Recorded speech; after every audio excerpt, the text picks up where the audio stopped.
Assalamualaikum warahmatullahi wabarakatuh.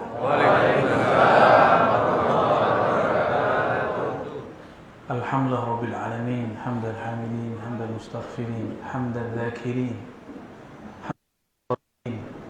hamdal sa'imin, hamdal arifin, hamdal muridin wal muradin, hamdan yuafi ni'amahu yukafi'u mazidan. Asyhadu an la ilaha illallah wahdahu la syarika lah wa asyhadu anna Muhammadan abduhu wa rasuluh. Allahumma salli ala sayyidina Muhammad wa ala alihi wa ashabihi wal mahdi khalifatihi wa sallam. Amma ba'du. Allahumma bika asbahna wa bika amsayna wa bika nahya wa bika namut. Bismillah alladhi la yadurru ma'a ismihi syai'un fil ardi wa la fis sama'i as-sami'ul 'alim. Na'udzu bikalimatillahi tammat min syarri ma khalaq. Bapak Ibu yang dimuliakan Allah, terutama Pak Kiai Haji Awwab At-Tamimi hafizahullah wa mata'allahu fi hayatihi. Amin. Wa li masyayikhihi wa li walidayhi wa li auladihi wa li amin. Amin. Kemudian kepada jamaah-jamaah yang cinta Allah, cinta Rasulullah sallallahu alaihi wasallam. Sesuai dengan request Pak Kiai, kita akan bicarakan Ummul Hadis. Apa arti Ummul Hadis? Induknya hadis. Al-Fatihah Ummul Kitab. Wa hadis alladhi rawahu Umar bin Khattab عن الإسلام الإيمان والإحسان وأشراط الساعة من أمهات الحديث. Jadi ada dua orang datang kepada anak Sayyidina Umar, yaitu Abdullah bin Umar. Di kampung mereka di Irak terjadi isu besar. Sekelompok orang ahli zikir, ahli Quran, tapi kok menolak takdir dalam diskusinya. Puberitas, puber nyeleneh. Ada yang telat pubernya, udah tua baru nyeleneh. Kita dulu waktu ngampus semester 1-2 biasa ngomong begitu.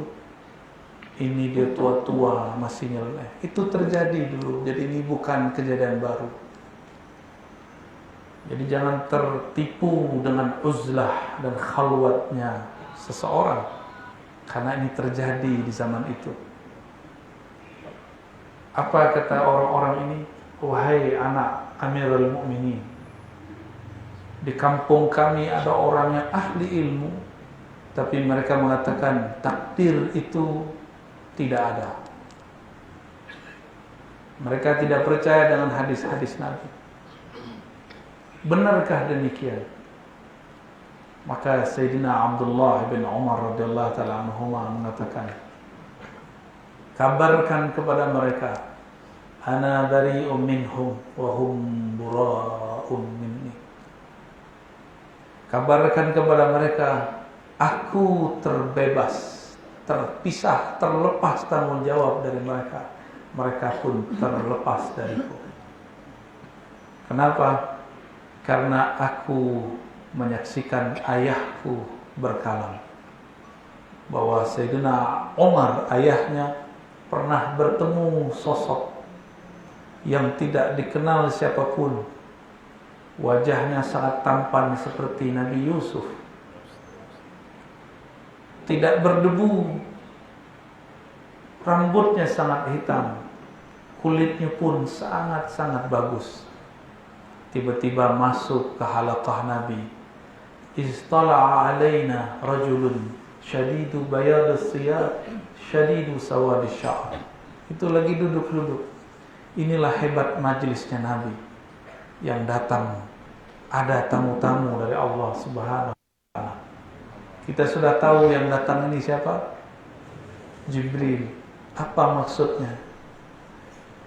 Di majelis ini atau di majelis yang lain?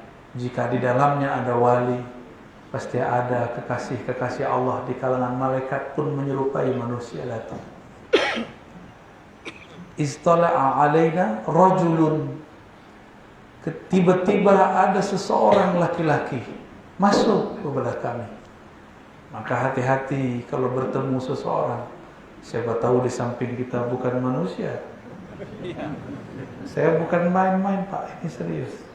Ini akhir zaman.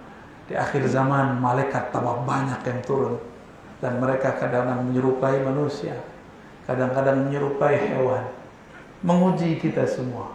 Apakah di kalbu kita ada sir cahaya Allah atau tidak? Tiba-tiba orang ini duduk, bertemukan dua lututnya dengan lutut Nabi. Dia taruh tangannya penuh adab, dan dia memanggil, "Ya Muhammad." Sayyidina Umar tidak pernah dengar orang memanggil "Ya Muhammad" kecuali orang kafir. Tapi ini bukan kafir,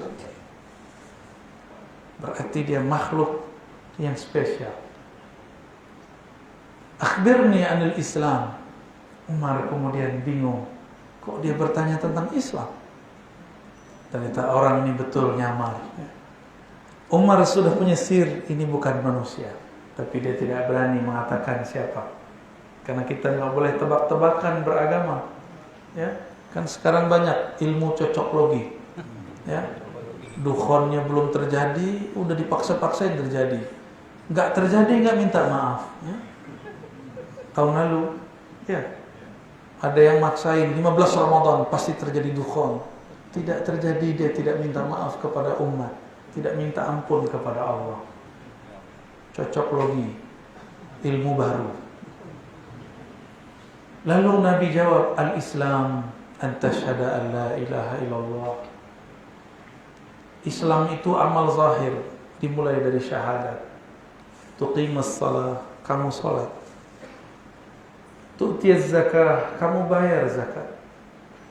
Tasuma Ramadan, kamu berpuasa. Tahajjul bait in istata'ta ilaihi sabila, engkau pergi haji jika engkau sanggup. Sekarang kita tidak dapat haji karena tidak ada kesanggupan, keamanan tidak ada, izin dari negara tidak ada. Sudah vaksin pun tidak dapat izin. Miskin duit Bapak bisa berangkat haji 7 kali. Maka rukun Islam yang inti ada 4. Haji itu pelengkap.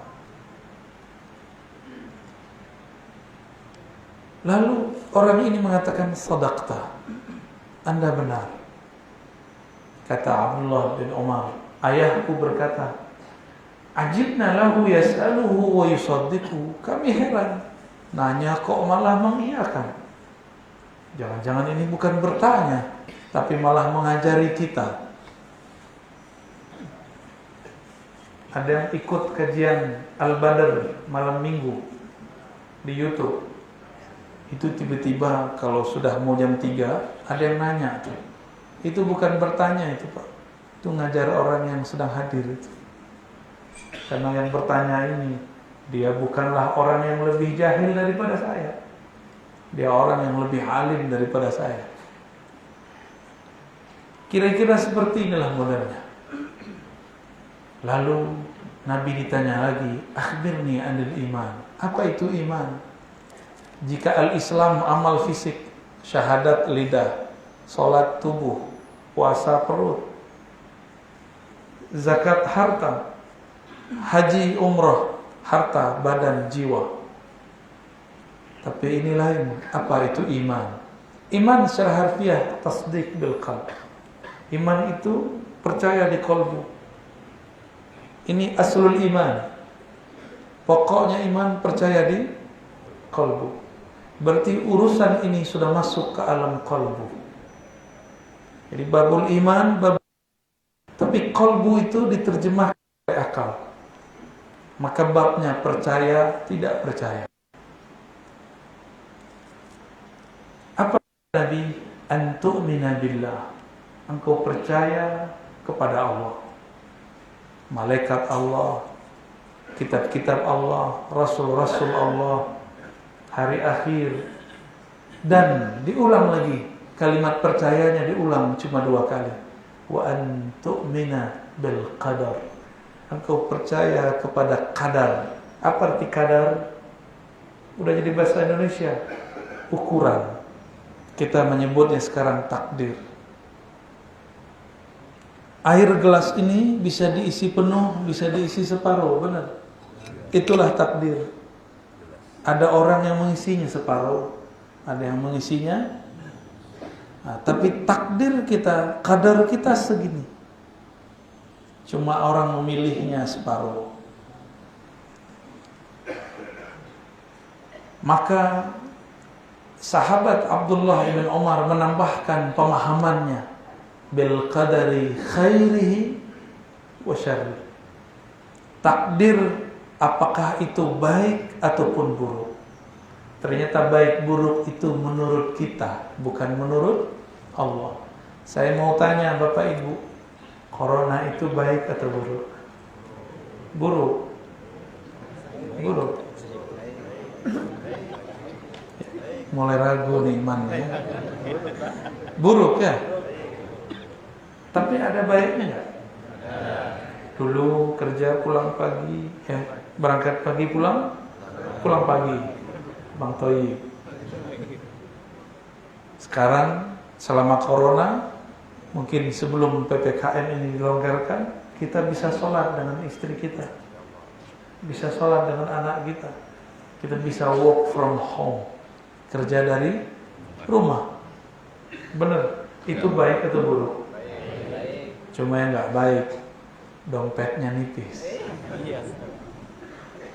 Kalau dompet nipis sebelum corona pun sudah terjadi. Berarti ini masalah persepsi. Baik buruk itu persepsi. Jadi baik buruk itu terjemahan kolbu. Kolbunya sedang baik, maka jadilah itu baik. Kolbunya kotor, jadilah itu buruk. Maka si kolbu yang buruk dia akan mencari kambing hitam. Dia salahkanlah siapa. Aneh, sungguh aneh. Percaya kepada Allah tapi tidak terima takdir Allah. Saya mau tanya lagi. Saya sudah tanyakan ini di banyak tempat. Corona berkembang karena takdir Allah atau bukan? Ridho tidak? Raditu billahi. Jadi sudah tahu 2 tahun corona baru ridho pagi ini. Betul ya? Udah 2 tahun corona baru ridho pagi ini. Ridho enggak? Ridho, wajib ridho. Imam Abul Hasan Syazili memarahi muridnya yang mengatakan percaya kepada Allah tapi tidak terima takdir Allah. Ini corona bukan hanya Indonesia, tapi semua negara yang kita tuduh bersumber dari Amerika kepayahan. Cina pun kesusahan. Dari Jerman pun kewalahan. Cina sekarang belum berhasil vaksin, Pak. Kita sekarang Indonesia sudah banyak yang divaksin. Orang kita ini gampang diatur, cuma ngeyelnya banyak. Gampang diatur. Alhamdulillah. Mau mereka tusuk kita 1000 kali biarin, yang penting kita pengajian jangan dilarang. Masjid kita jangan ditutup ya. Coba tutup, awas.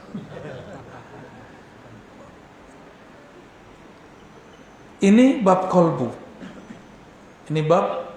Jadi dasarnya iman, tasdik, percaya. Adakah di situ kecenderungan politik? Ada nggak di situ? Rukun keberapa tuh Pak? Kata Bapak ini ada. Rukun keberapa di situ politik? Nggak ada. Mazhab ada nggak di situ? Manhaj, torikoh, nggak ada di situ. Maka kalau kita beda manhaj, pemahaman, mazhab politik, beda torikoh, bukan berarti beda iman. Ya, jadi dasarnya iman di kolbu. Lalu iman punya cabang. Qaul dengan syahadat, amal bil arkan, beramal dengan anggota tubuh. Maka al-Islam itu cabangnya iman. Dalam al-Islam muncullah 4 mazhab besar. Untuk menjalankan sholat muncul banyak hadis, ribuan hadis. Adakah di Quran cara sholat? Ada nggak? Kata kawan, tidak usah ikut imam, langsung saja kepada Al-Quran. Saya tanya, adakah sholat subuh 2 rakaat di dalam Al-Quran? Enggak ada.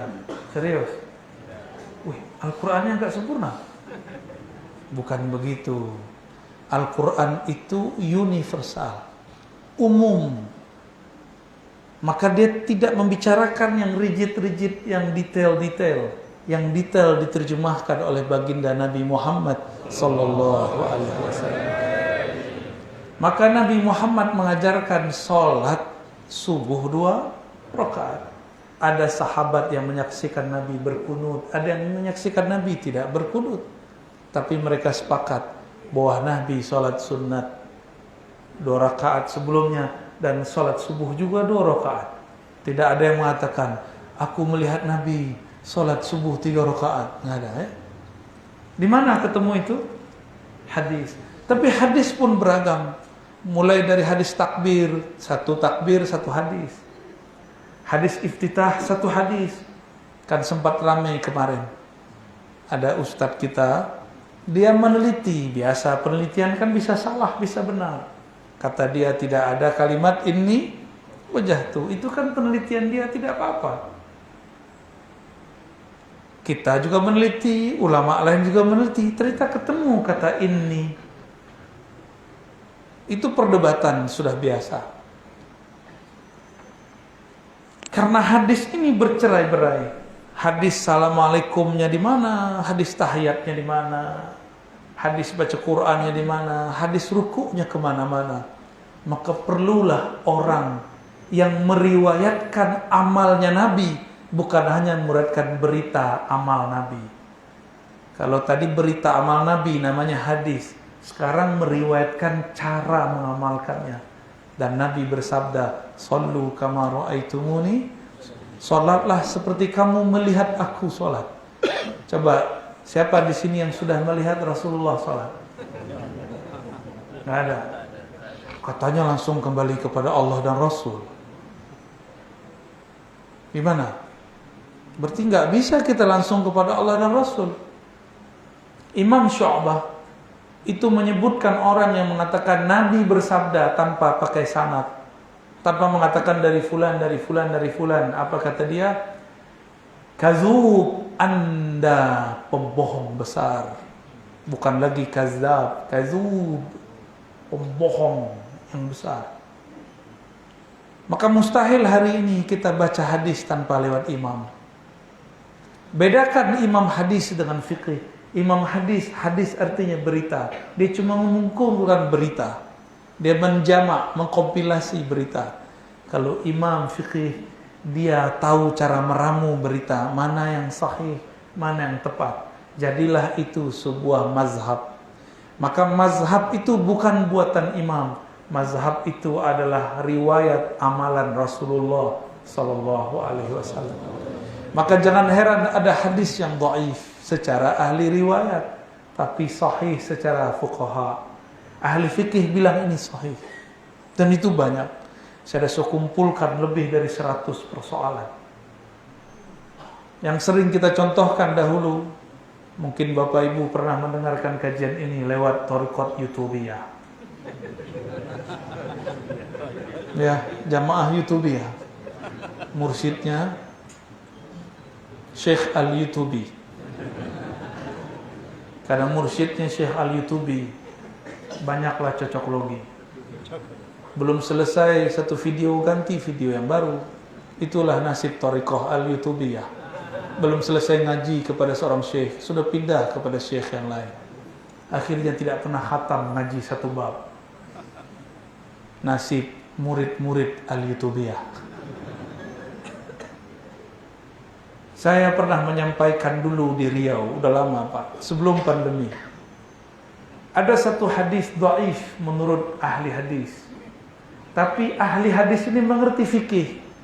Dia lihat ulama fuqaha di zaman salafus saleh mengamalkannya. Maka dia mengganti dan meneliti. Ada beberapa hal yang kemudian dijelaskan. Amal ini dipakai oleh salafus saleh. Meskipun hadisnya dhaif, hadisnya menjadi sahih. Ada kaidah begitu. Hanya ahli fikih, ahli hadis yang tahu. Kalau cuma ahli hadas tidak bakal tahu. Apa itu? Hadis mengenai mengazankan maulud, mengazankan bayi baru lahir. Hadisnya ada dua rawi, dua pengkhabar di situ, orang yang bermasalah. Tapi Imam Tirmizi di Kitabul Aqiqah mengatakan hadisun hasanun sahih. Hadis yang hasan plus sahih. Hadis ini diriwayatkan oleh Imam Tirmizi, murid terbaik Bukhari yang wafat tahun 279 zaman salafus saleh. Apa kata dia? Ahlul ilmi di kalangan salaf mengamalkannya. Karena dia dari salaf, jika disebut ahlul ilmi berarti kalangan salaf. Bukankah kawan kita di sana ada kaidah? Lau kana khairan lasabaquna. Kalau baik tentu mereka sudah duluan. Ini mereka sudah duluan, masih saja ente bilang bid'ah. Maka cara meramu hadis sesuai dengan padanan Rasulullah yang mengerti cuma ahli fiqih. Cuma ahli fiqih. Maka wajib orang yang belajar fikih, belajar mazhab fikih. Karena ahli hadis periwayat kalam fi'il Nabi, ahli fikih periwayat amal Nabi dan amal salafus saleh. Setelah dua pertanyaan itu, muncullah pertanyaan ketiga dan keempat. Pertanyaan ketiga, ya Muhammad, mal ihsan. Kalau tadi akhbirni, sekarang langsung mal ihsan. Apakah hakikat ihsan? Tadi ayat yang saya baca di rakaat kedua. Wa wassaynal insana biwalidayhi ihsana. Apa arti ihsan? Nabi terjemahkan ihsan bukan secara harfiah. Ihsan secara harfiah, ahsana yuhsinu ihsana. Artinya membaguskan sesuatu.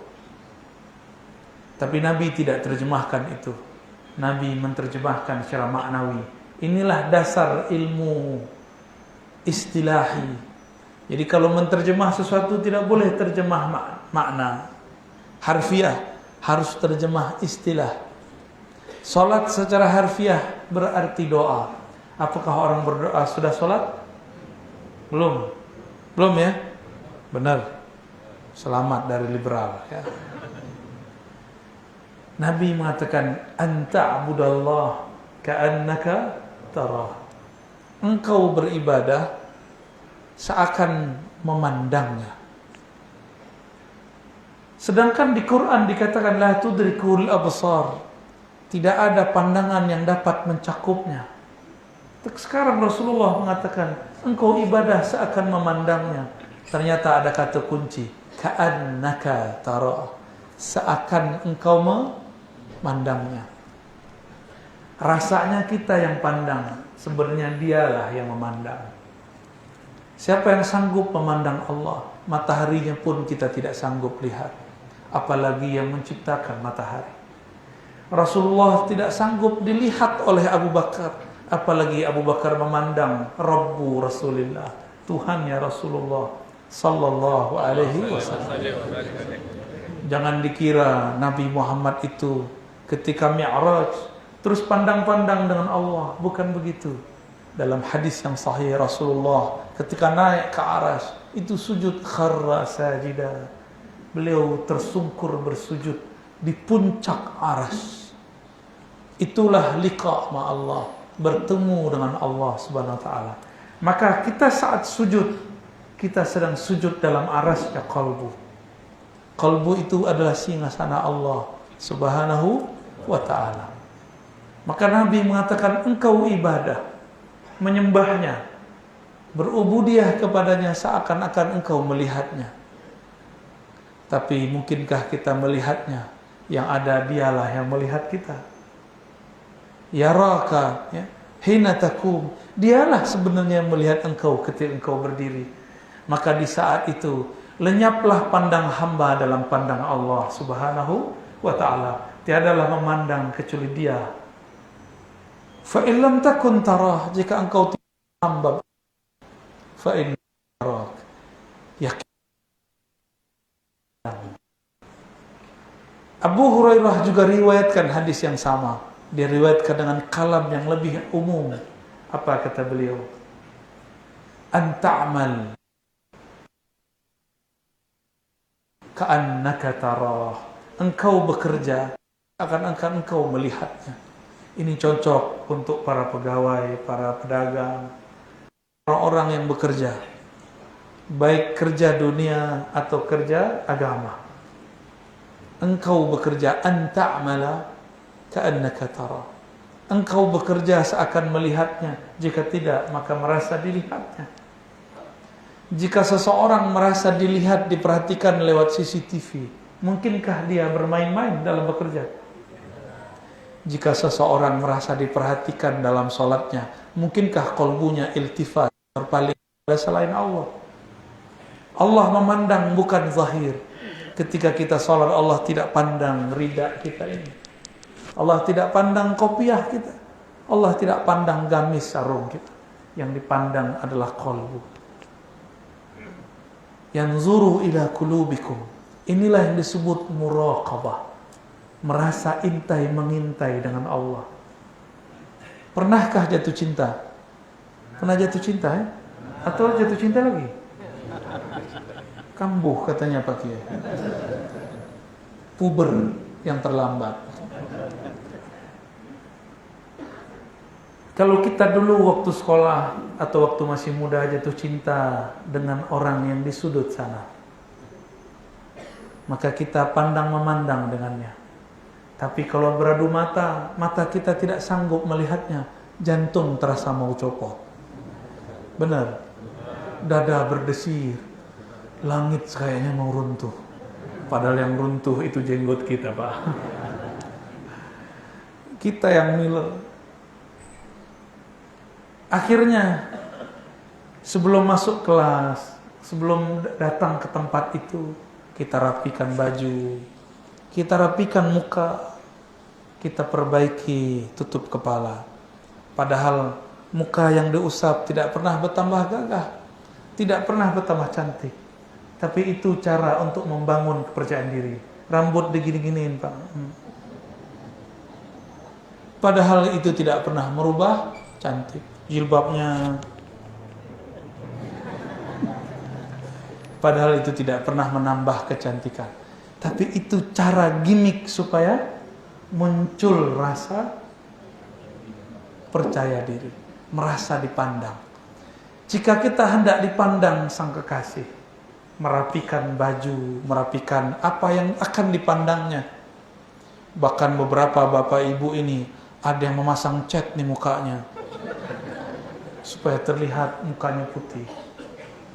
Cat dari Korea, SK2, supaya terlihat cakep. Ada pelapis dalamnya, ada pelapis luarnya. Hati-hati Pak, foto yang di Facebook itu diskon 70%. Itu belum tentu sahih wajahnya begitu ya. Harus didiskon dulu. Oh, kayaknya wajahnya nggak begini ya. Kenapa kita kemudian sibuk dengan memperhatikan tubuh ini? Baju, pakaian, karena hendak dipandang oleh orang. Dulu kami waktu awal-awal berdakwah sibuk mencari baju yang cocok untuk berdakwah supaya disebut ustaz. Saya sibuk ngatur model jenggot biar gak miring-miring, karena jenggot saya gak miring, supaya disebut jenggotnya rapi, jenggot ustaz. Sibuk mencari rida mana yang pantas, digaya-gayain. Ternyata begitu tidak memperbaiki hafalan sama sekali. Kecuali Abu Hurairah. Abu Hurairah hafalannya rusak. Dia datang kepada Rasulullah. Apa kata Rasulullah dalam Sahih Bukhari dan Muslim? Ubsud rida'ah. Lapangkan rida'mu. Dalam hadis lain, ubsud saubak. Jangan pakai pakaian yang sempit. Maka Allah akan lapangkan hafalanmu. Itu Abu Hurairah yang lagi diomongin sama orang di sana, ya. Kita doakan semoga dia cepat berubah, tobat kepada Allah, karena mengejek sahabat Rasulullah, menggugurkan amal-amal kita semua. Tipis-tipis. Dia tidak Syiah, tapi terjebak kepada liberalis. Dia tidak liberal juga karena dia bertasawuf, cuma terjebak pada puberitas intelektual yang tertunda. Seharusnya orang kalau sudah kenal Allah tidak sibuk lagi membicarakan yang kecil-kecil itu. Apalagi ini bisa menggugurkan keilmuannya. Abu Hurairah itu pelita Rasulullah Sallallahu Alaihi Wasallam. Apa kata Nabi di hadis Bukhari? Baca hadis ini. Abu Hurairah mengatakan, "Allamani Rasulullah sallallahu alaihi wasallam wi'a'ain." Rasulullah mengajarkan aku 2 karung ilmu. Satu aku sebar, satu tidak. Yang tidak itu kan ilmu yang sedang dia dalami, ilmu tasawuf. Cuma sayang, kok terjebak lagi dengan bacaan-bacaan seperti itu. Bapak saudara yang makan Allah, kalau kita sibuk berpenampilan yang bagus supaya ingin membangun kepercayaan diri, Allah tidak pandang pakaian kita.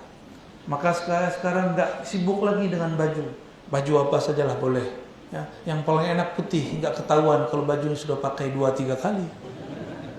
Cukup ganti ridanya. Dulu kita sibuk, sarungnya harus ganti, bajunya harus ada model motif-motifnya. Tapi tidak satupun baju itu menambah syahdu di kolbu. Maka saya kemudian memutuskan, sudahlah ya Allah, ampunkan aku, tumbuhkan rasa muraqabah dalam kolbuku. Muraqabah itulah rasa percaya diri yang luar biasa, karena merasa hanya dipandang Allah, pandang makhluk pun luput dari kolbu kita. Itulah inti ajaran tasawuf.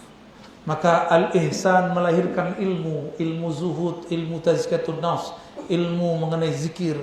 Ilmu ini dikumpulkan oleh ulama, namanya tasawuf. Cuma sayang hari ini orang trauma dengan nama tasawuf. Mana ada syaitan diam-diam membiarkan tasawuf berkembang. Gak mungkin. Tasawuf itu penakhluk syaitan. Maka tidak mungkin syaitan membiarkan orang belajar tasawuf. Maka dia buatlah konspirasi di kalangan orang beragama. Ada orang tidak waras belajar agama, gila. Dia kata, tuh orang belajar tasawuf jadi gila. Sebenarnya orang itu sudah gila sebelum belajar tasawuf. Saya saksi kepada Allah, saya menyaksikan orang tidak waras belajar tasawuf tambah gila. Tapi kalau yang belajar seperti Pak Kiai awal, belajar tasawuf tambah terang kalbunya.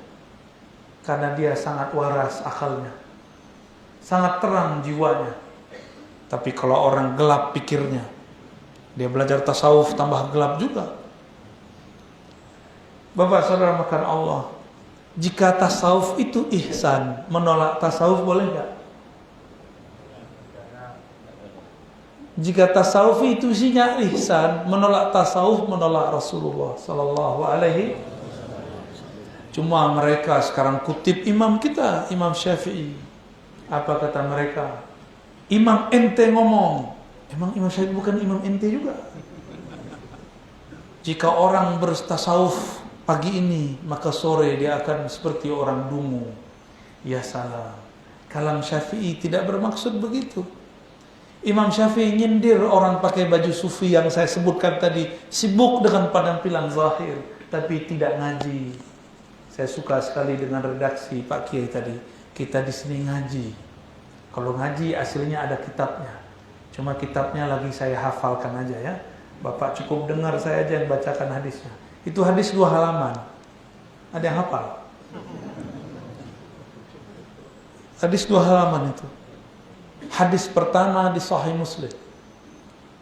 Hadis pertama di Sahih Muslim.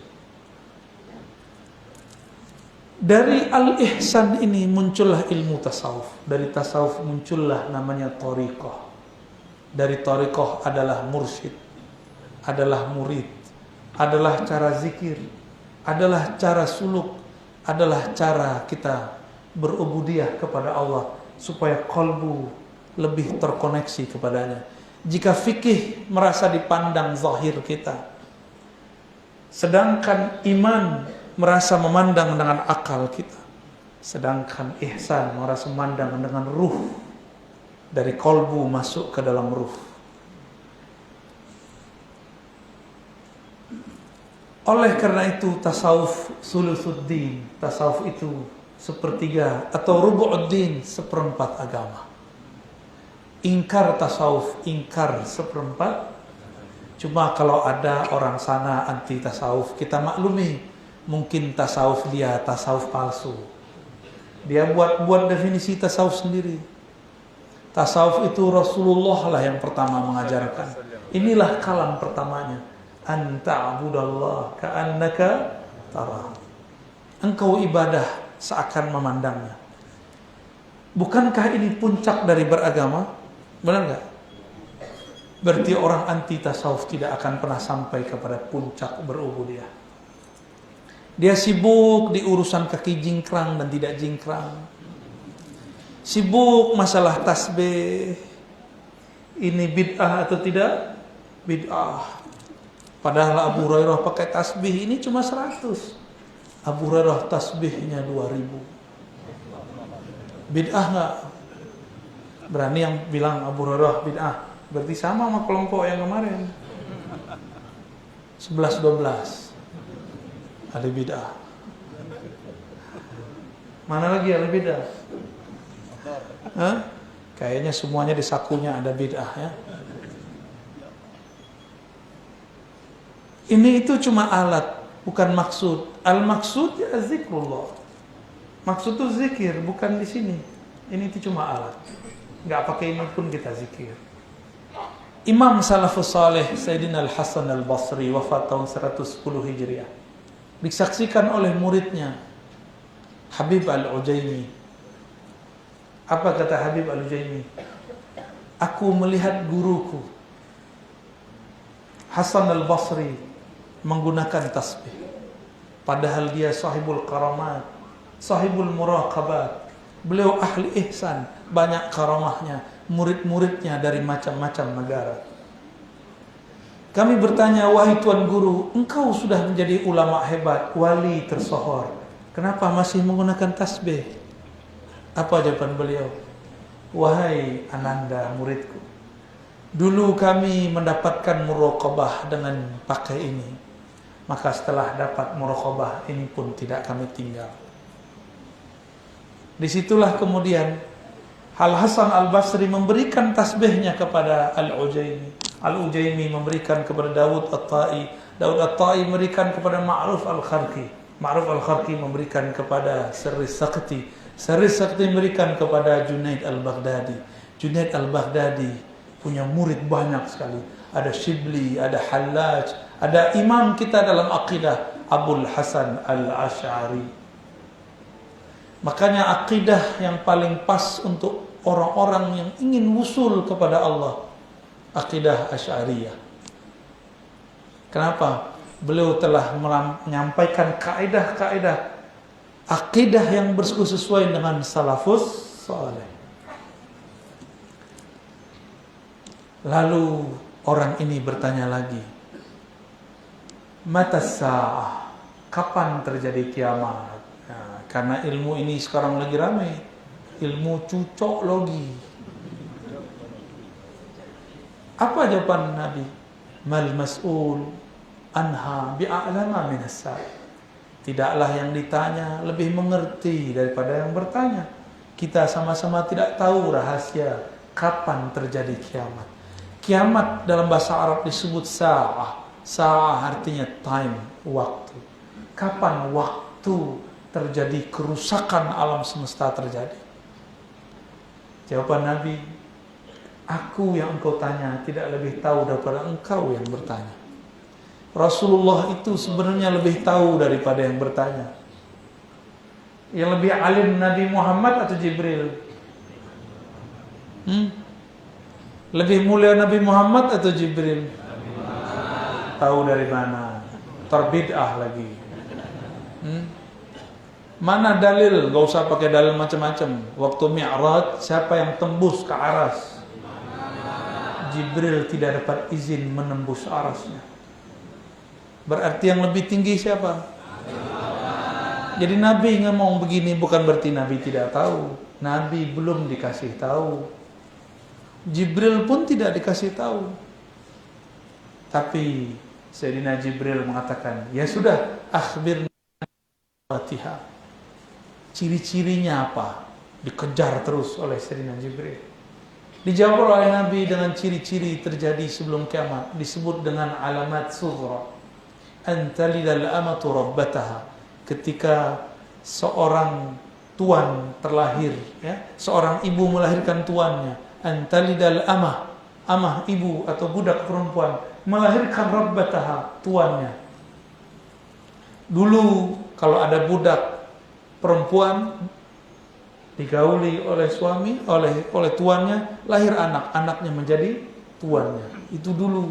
Kalau sekarang lain, anak-anak sekarang semena-mena kepada ibunya. Itulah antalidal amatu rabbataha. Lalu yang kedua apa? Wa antaral huffatal urata alata. Engkau melihat ada orang-orang yang miskin, kismin, ya? Atau kismin, miskin 101%. Ra'yul ghanam kerjanya, ya, itu menunjukkan strata paling biasa di Arab. Dia pengembala domba. Kerjanya itu. Ya tatawaluna fil bunyan. Dia nyeker tapi bisa bolak-balik masuk bunyan, gedong. Sekarang kita sebut mall. Sekarang mall itu ada di handphone, ya. Bener gak? Ada namanya mall apa gitu ya. Banyak tuh yang antum sebut tuh jadi iklan ntar tuh. Nabi mengabarkan di hadis yang lain, nanti di akhir zaman pasar-pasar sepi. Kenapa sepi? Sekarang sudah mulai sepi? Karena semua orang punya pasar sendiri. Maka bagi para pedagang jangan masuk buat gedung yang tinggi-tinggi. Buatlah ruang yang bagus-bagus di handphone, ya. Itu baru cuma ciri-ciri kiamat. Berdasarkan ini muncullah ilmu namanya ilmu akhir zaman. Kaedahnya dua. Satu, tidak boleh tebak-tebakan. Yang kedua, hanya Allah yang tahu kapan terjadi. Tapi kalau sekarang orang mulai tebak-tebakan gimana? Berarti ilmunya tentang akhir zaman salah, keliru. Yang maksa-maksa tahun sekian akan muncul Mahdi baiat di Mekah. Sekarang dia sudah kowar-kowar di YouTube. Masa Mahdi ngomong-ngomong di YouTube? Ketemu Yahudi, digorok sama Yahudi. Jangankan Mahdi, intelijen, orang intel, pangkat kolonel, punya rahasia negara, diburu. Apalagi intel langit bernama Al-Mahdi, pasti diburu. Gak mungkin Al-Mahdi kowar-kowar di YouTube. Ngaku-ngaku jadi Satrio Penenget, ya. Satrio Penenget udah ada dulu, 8 orang mungkin lebih, ya. Itu Mas Satrio Penenget. Ngaku-ngaku menjadi Ratu Adil, ngaku-ngaku jadi Al-Mahdi. Dan itu ternyata banyak di Indonesia. Saya didatangi beberapa mereka, saya kaget juga. Ente Al-Mahdi? Modal cuma jidat lebar, hidung mancung sedikit. Lebih mancung Pak Kiai kita. Tapi dia dengan tawadhu langsung mengatakan, ana lastu minal habaib. Saya bukan habaib. Padahal hidungnya meyakinkan sekali itu. Jidatnya juga lebar. Tapi tidak ngaku Al-Mahdi. Alhamdulillah. Banyak hari ini yang ngaku. Saya lihat ternyata orang mulai stres. Ketika virus berkembang, orang lagi cari tempat untuk mencari keselamatan. Ini baru satu virus, 2 virus. Nanti kalau datang lagi virus, karena kata WHO virusnya ada 6. WHO virusnya ada 6. Siap-siap tegang, ya. Sisa berapa lagi? Habis 2. 4 lagi, Pak. Nanti tambah banyak yang mengaku Al-Mahdi. Saya akan selamatkan umat manusia. Dia aja nggak selamat besok kena COVID.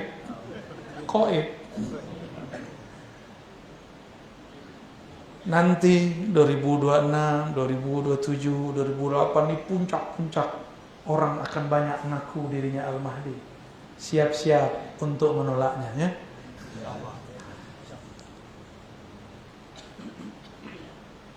Ilmu mengenai ini sudah ditulis oleh Imam Suyuti, oleh Imam Tabari, Imam Ibnu Katsir.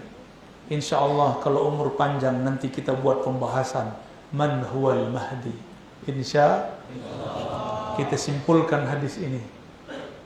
Nabi ditanya mengenai Islam, iman, ihsan, kiamat. Kesimpulannya ada pada kalam Nabi. Nabi tanya Umar nih paling serius ngeliat orang, liatin siapa ini orang. Saking seriusnya dia, orang itu pergi, dia melongo lihat di pintu. Kok tiba-tiba hilang? Jadi sekedip mata, buka mata hilang di luar pintu. Ketika Umar mulai curiga, Nabi kemudian mengatakan, "Ya Umar, atadri manis sa'il?" Tahukah kamu siapa yang bertanya? Akhirnya Umar tidak jadi berpikir aneh-aneh. Cukup dia katakan, Allah dan Rasulnya saja yang tahu.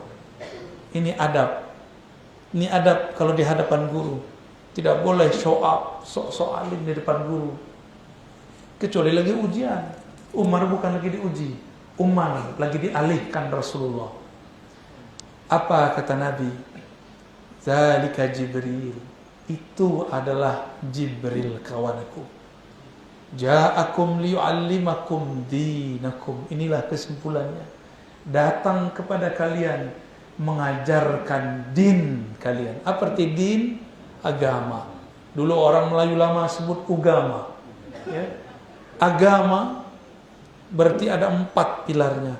1/4 pada fikih muncullah mazhab al-Islam. Maka ketika orang ingin al-Islam, berfikih, wajib bermazhab. Masjid Syekhul Islam, mazhabnya apa? Yakin? Serius? Alhamdulillah, nyambung kepada Rasulullah. Yang kedua, akidah. Akidah di sini akidah apa? Ahlussunnah, riwayat Imam Asy'ari. Riwayat, harus ada periwayatnya, nggak boleh langsung bilang kalam Allah, kalam Rasul. Kita kan nggak ketemu dengan Rasul. Dan yang ketiga, bertasawuf nggak? Bertasawuf, zikirnya ada tekniknya nggak? Ada, itu namanya thariqah. Thariqah itu jalan, jangan lama-lama di jalan. Ujung jalan adalah hakikat. Hakikat itu artinya ilmu yang mengantarkan kepada yakin. Yakin kalau sempurna namanya ma'rifat. Itulah ma'rifat, engkau memandang dalam salatmu, tapi tiadalah engkau memandang kecuali dialah yang memberikan pandangannya. Jadi ma'rifat itulah al-ihsan.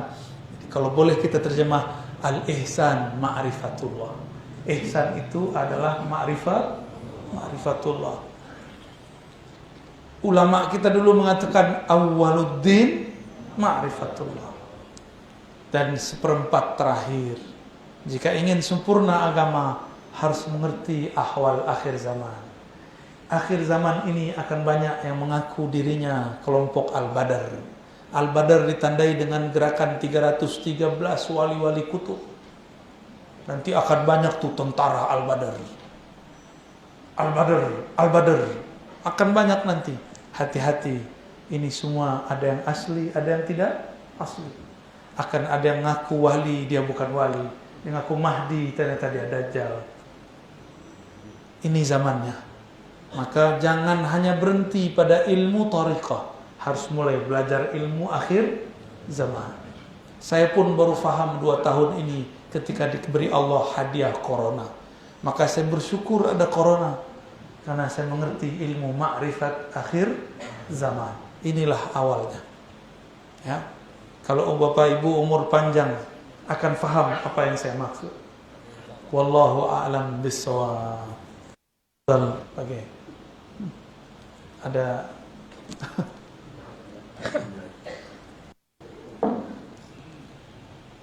Alhamdulillah sekalian, kita sudah mendengarkan tausiah penjabaran tentang Islam iman dan ihsan. Mudah-mudahan kita dibuka wawasan Allah Subhanahu wa taala. Nah, untuk selanjutnya jemaah sekalian, kita sesi tanya jawab. Mungkin ada yang ingin bertanya. Satu atau tiga pertanyaan saja.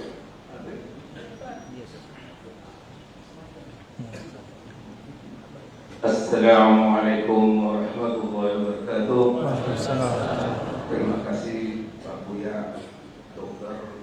Raji Ihsan, SIM MA. Kalau saya mengartikan MA ini Pak Ustaz, bisa mendekati dengan Allah, atau MA ini master agama. Kalau Pak Ustaz ini MA ini mendekati Allah. Masya Allah. Itu yang awal Pak Ustaz.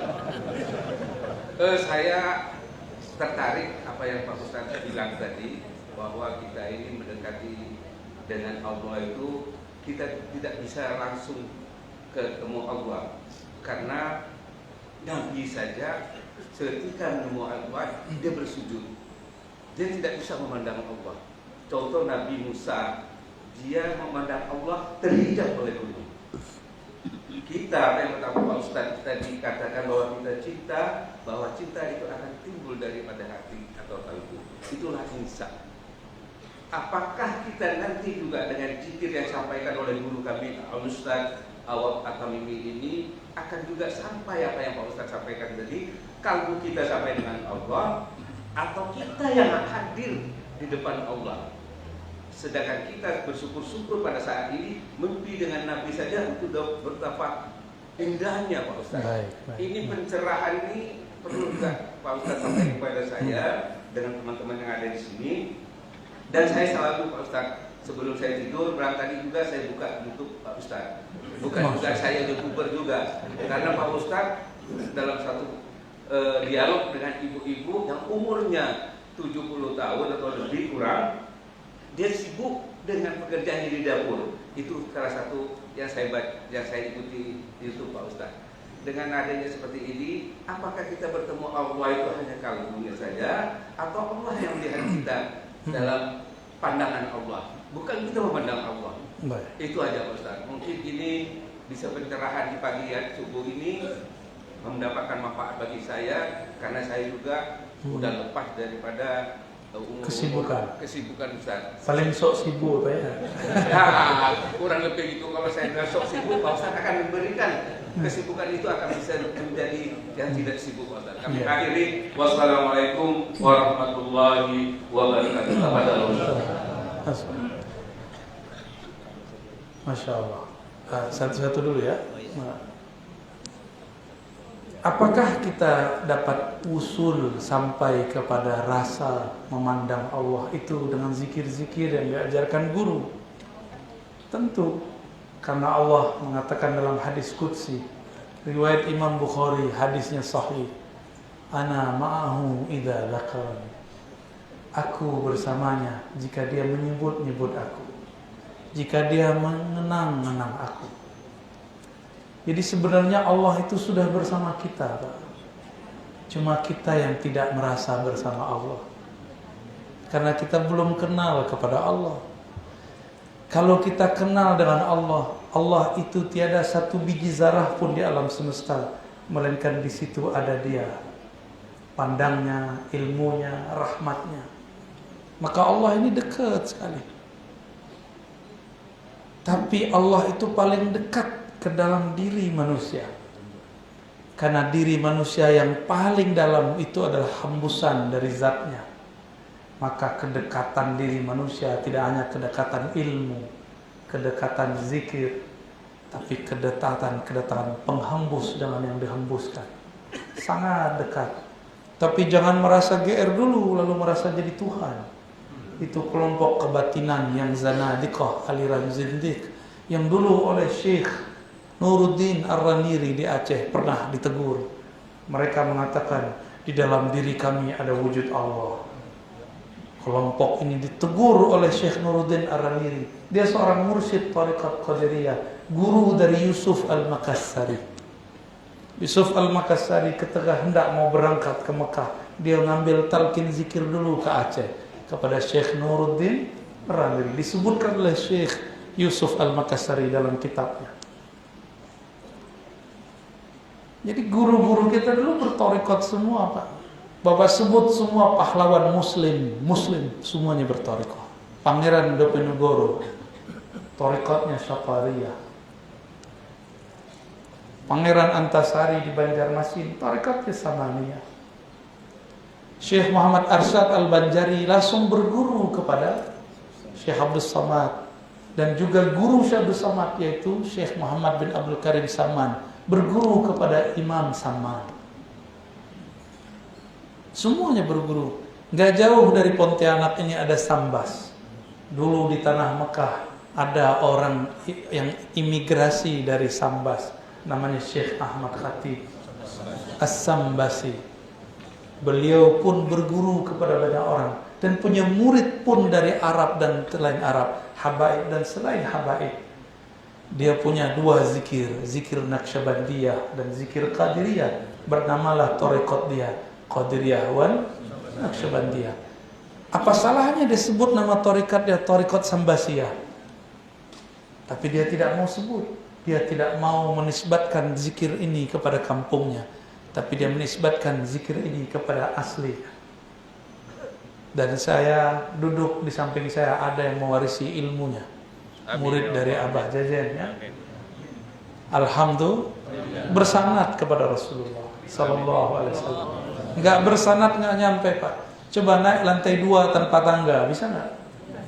Imam Sufyan Ats-Tsauri ahli hadis mengatakan, engkau jika ingin naik lantai 2 tanpa tangga, itulah yang disebut orang ingin belajar hadis Nabi tidak pakai guru, ingin wusul kepada Allah tapi tidak berthariqat, itu namanya halu.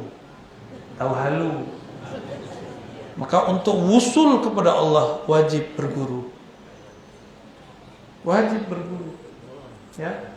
Pertanyaan kedua beliau, yang wusul itu apa? Yang dipandang itu apa? Jangan salah mandang. Kolbu ini tidak sanggup memandang Allah. Kolbu itu hanya sanggup dipandang.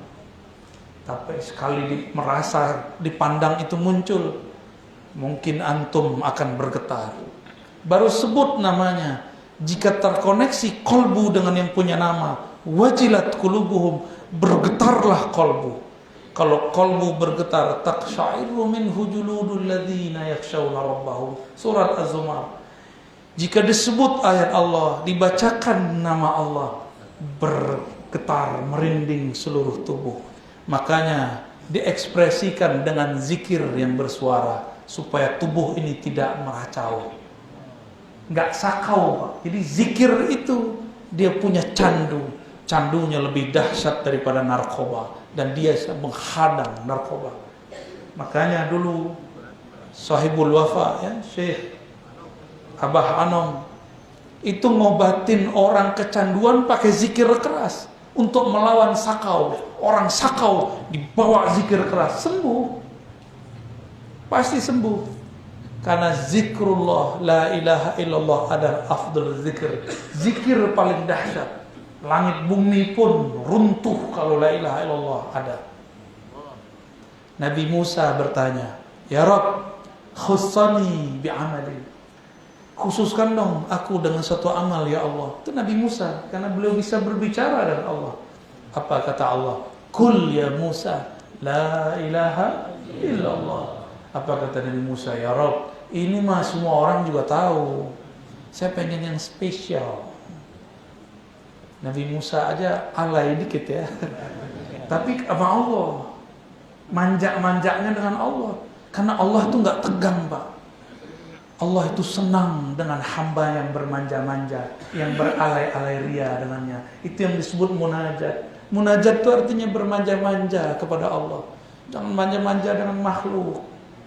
Kecewa. Beralay-alaylah dengan Allah. Ya Rabb, ya Allah, gitu. Itu namanya beralay-alay, Pak, ya. Lalu Nabi Musa mengatakan, ditegur oleh Allah, wahai Musa, kamu lihatlah hakikat kalimat ini. Lalu timbanglah dengan langit dan bumi. Apa yang terjadi? Diperjalankanlah Sayyidina Musa ke masa kiamat. Di saat itu ada orang yang dihisab. Ketika dihisab tiada amal baiknya, maka malaikat pengazab pun menyeret dia, sudah hampir di depan neraka. Allah berkalam, tunggu, engkau belum timbang kolbunya. Bedahlah jantungnya, bukalah kolbunya. Apakah ada namaku di dalamnya? Malaikat pun tidak tahu jika kolbu menyebut nama.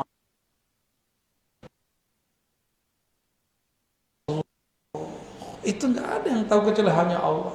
Malaikat cuma tahu efeknya. Wah, merinding, berarti lagi zikir nih. Serius Pak. Kecuali malaikat muqarrabin, dia bisa memandang, di dalamnya ada nur. Dia hanya melihat nurnya, tapi dia tidak tahu apa yang dibaca. Ditimbanglah. Dalam hadis Imam Tirmizi, ada seseorang yang tidak punya amal. Maksiat. Tapi ternyata dia dulu pernah mendapat talqin zikir dari gurunya. Masuk kalimah la ilaha illallah dalam jantungnya. Jantungnya diambil, ditimbang dengan semua kesalahannya. Apa yang terjadi? Semuanya goyang. Lama-lama jantung yang ada nama Allah, la ilaha illallah, lebih berat daripada semua dosanya. Kagetlah malaikat azab, dia merasa tidak sopan. Dia serahkan ke malaikat rahmat, dibawalah masuk surga. Tapi dihisap dulu, hisapnya lama tuh. Sama KPK kalau ada orang kena tuh 2 bulan, 3 bulan, setahun aja masih gantung hidupnya. Apalagi di alam sana. Dia selamat karena di kolbunya ada zikir bersanad. Maka wajib belajar zikir bersanad. Wajib belajar zikir bersilsilah. Ambil dari ahlinya, kita selamat insya Allah. Gitu Pak ya. Yang memandang cuma ruh. Kalau tidak tahu ilmu ruh, tidak akan dapat memandang Allah. Cukup di kolbu, sudah cukup. Ya. Allah memandang kolbu. Yang memandang Allah siapa? Ruh. Jadi ketika Nabi sujud, Allah pandang kolbu Nabi, ruh Nabi memandang kepada Allah. Pandang memandanglah. Tapi apakah ada 2 pandangan pada wujud Allah? Tidak. Sebenarnya di saat seorang hamba memandang Allah, Allah sedang meminjamkan sama dan basarnya. Apa kata Allah dalam surah Al-Insan? Faja'alnahu sami'an basira. Dulu kalian belum ada, lalu kami pinjamkan sama kami, basar kami. Jadi kau memandangku karena aku pinjamkan pandangku kepada engkau. Engkau zikir kepadaku karena aku pinjamkan alam semesta ini, lisan engkau untuk menyebut namaku. Maka semua orang berzikir, tidak ada mengatakan, ya Allah aku zikir. Dia selalu berdoa, a'inni ala zikrika. Ya Rabb, bantu. Minta bantu gak? Ya. Kalau Allah tidak bantu zikir, lidah ini tidak sanggup. Kenapa? Ismul Jalalah, nama Allah itu lebih berat dari langit dan bumi. Sekarang Bapak sebut dengan lidah yang sangat kotor itu, banyak maksiat itu. Maka wajib belajar ilmunya supaya itu masuk ke dalam qalbu. Ya. Wallahu a'lam bishawab. Satu pertanyaan lagi. Apa cukup?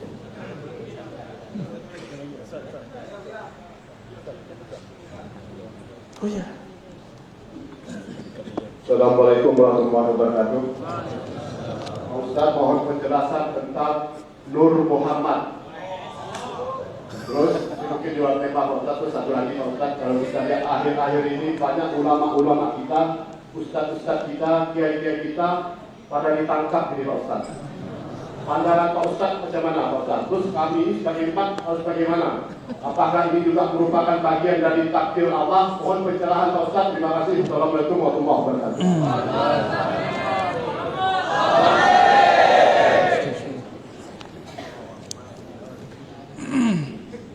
Nur Muhammad ya, semangat sekali belajar. Udah siap mau pulang kayaknya. Allah itu menyebut dirinya Nur. Nurullah itu Muhammad. Makanya syahadatnya orang di alam arwah, asyhadu anna Muhammadan nurullah. Syahadat kita di alam ini, asyhadu anna Muhammadan rasul. Tapi lafaz itu sampai karena itu pernah ada dalam memori ruh. Syahadat di alam itu juga ada kelompok yang lebih spesial. Mereka syahadatnya bertambah, asyhadu anna Muhammadan habibullah. Itu nur semua. Itu syahadat sana. Ya, syahadat di sana itu. Kalau sudah tahu syahadat ini, insya Allah pulangnya aman untuk sementara. Tapi belum bisa pulang kepada Allah secara mutlak, baru pulang ke nur. Ya, Allah itu nur ala nur. Berarti ada hijab ala di situ. Ala, hijabnya 70.000 cahaya, 70.000 kegelapan. Disebutkan dalam kitab Jami' Usul Aulia Al-Imam Al-Arif Billah Ahmad Al-Muskhanawi An-Naqsyabandi Al-Qadri Asy-Syazili, ahli hadis, di akhir kitab yang mengatakan Allah itu menghijab dirinya dengan 70.000 cahaya dan 70.000 kegelapan. Jadi hati-hati, jangan-jangan nur itu disimpan dalam kegelapan. Jangan-jangan ada orang yang gelap tapi dia bergaya cahaya. Tapi jika dia bisa bercahaya, dalamnya bercahaya, itulah nurun ala nur. Nur itulah yang disebutkan dalam surat An-Nur ayat 35. Allahu nurus samawati wal ardh. Allah lah cahaya langit dan bumi.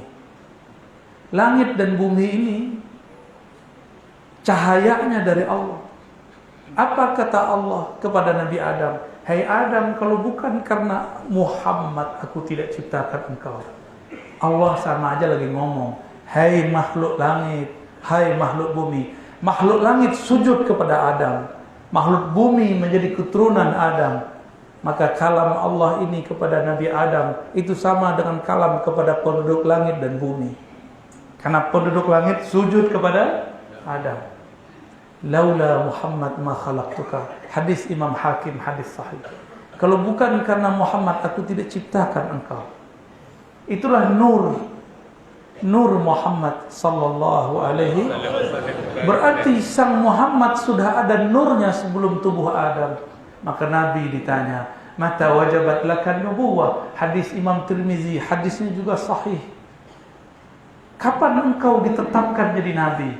Bukan umur 25, bukan umur 40. Itu pelajaran yang keliru.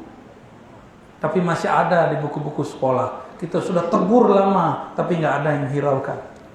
Kita sampaikan di majelis maulid ini dan di majelis pengajian ini.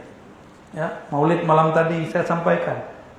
Pengajian pagi ini pun saya sampaikan. Nabi mengatakan, aku jadi Nabi. Adam masih ma'in watin, masih air dan tanah, masih belum dicipta.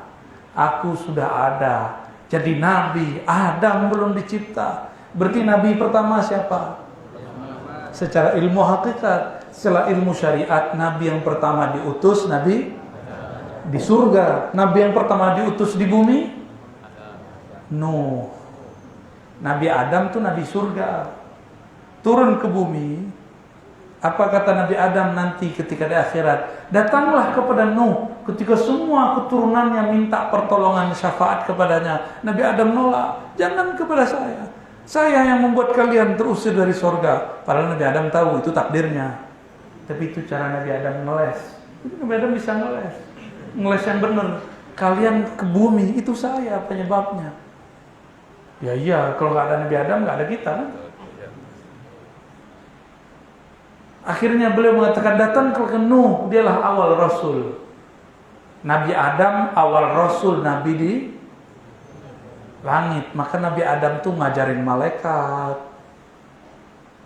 Guru murid mulia mana? Adam gurunya malaikat mulia mana? Mulia Nabi Adam, ya.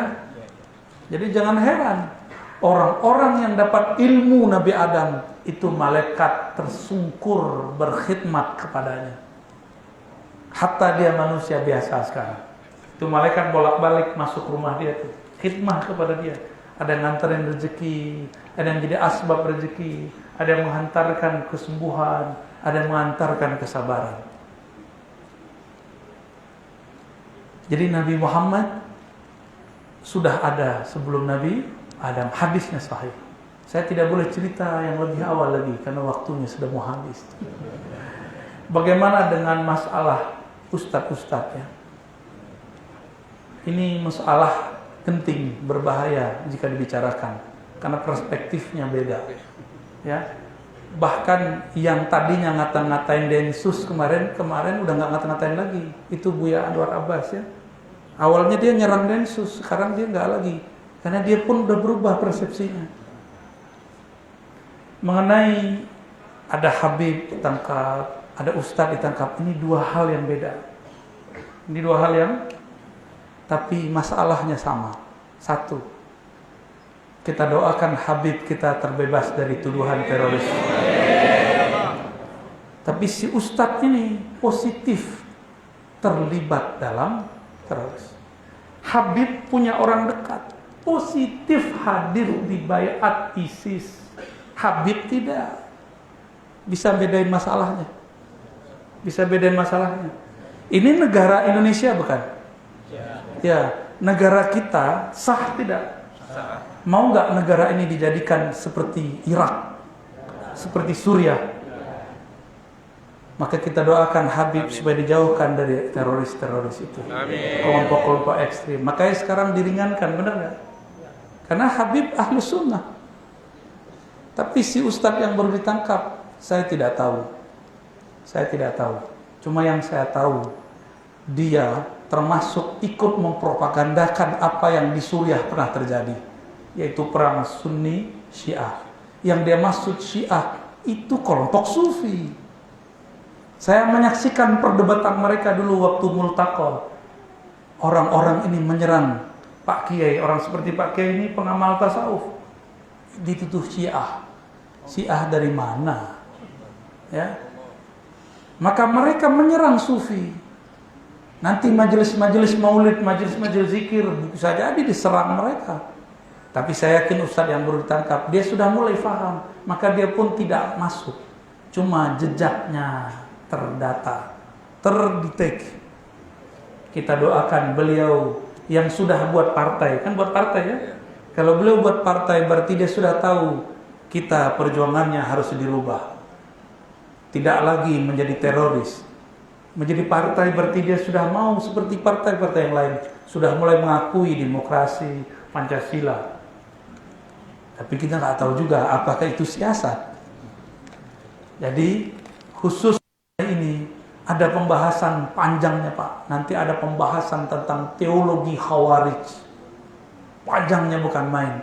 Nanti kalau paham itu Bapak akan paham siapa yang disebut ulama ahlullah, siapa yang ahlu sunnah murni, siapa yang syiah, siapa yang ekstremis Khawarij. Nanti ketemu. Sekarang baju mereka hampir sama. Mereka dulu menunggangi gerakan 212. 212 digerakkan oleh Habib. Mereka tunggangi. Mereka ingin menghancurkan negeri ini, Pak. ISIS itu tauhidnya 3, uluhiyah, rububiyah, asma was sifat. Diganti sama mereka tauhid hukmiyah. Uluhiyah, rububiyah, asma was sifat diganti pakai hukmiyah. Tiada negara kecuali negara yang berhukum dengan hukum Islam. Bagi mereka negeri ini tidak dianggap Islami. Pancasila kurang Islami apa? Kurang Islami ya Pancasila? Atau Islami? Sangat Islami. Itu yang bikin Kiai Wahid Hasyim dan teman-temannya. Antum meragukan kekayaan Kiai Wahid Hasyim, anak dari Hadratus Syekh Hasyim Asy'ari. Mereka sekarang merongrong itu. Ketahuanlah waktu di Riau mereka ngomong, mereka menyesatkan NU, Muhammadiyah, Jamaah Tabligh, para Sufi. Muncul juga aslinya. Ustadz ini yang ditangkap ini, dia bermuka dua, berkaki dua. Dulu, saya nggak tahu kalau sekarang. Ini akan banyak yang nyerang saya setelah ngomong ini. Saya siap. Nyerang dalam artian opini. Saya siap adu opini. Kita cek akidah ente apa. Uluhiyah, rububiyah, asma sifat. Ente mirip dengan ISIS. Apalagi diganti dengan yang ketiga. Tauhid hukmiyah atau mulkiyah. Ini mulai bahaya, Pak. Sifat 20 yang diajarkan Pak Kiai, guru-guru kita mulai diganti.